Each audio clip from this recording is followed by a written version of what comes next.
Šta je to na televiziji? Reklama za uloške, idem se baciti s padobranom. Onak, čemu? I sva ta modernizacija uložaka, ok, kužim da smo trebali napraviti nove uloške. Kužim, jer oni stari, ona vata sa mrežicom za glavobolju, nikome nije koristila, znaš, to si skidao 3 dana, znaš, kao skidaš uložak ovak cijela paučina, jebem ti mater, kaj je ovo?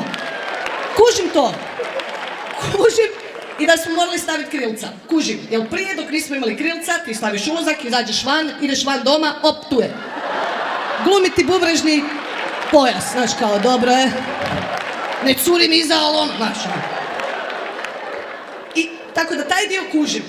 Ali ono što me sad fascinira je dizajn na ulošcima.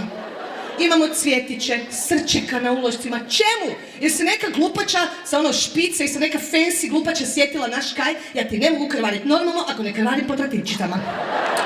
Moja menga je fancy, ja curim rozo, meni trebaju šljokice. Onak šta jebate?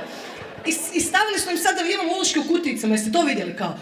Kutijica, fancy, limena kutijica za uloške, 3 ti stanu unutra, nemoj curit ko kravetina Marina, 3 ti stanu unutra, znaš, odi vani to, jer moramo sakriti uloške. Mi žene do sad kad smo išli vani, kad smo imali mengu, mi smo uloške kao tako da dobro da ih sakrijemo. I ono što je najgore od svega, te kutijice cure više ne koriste samo za uloške.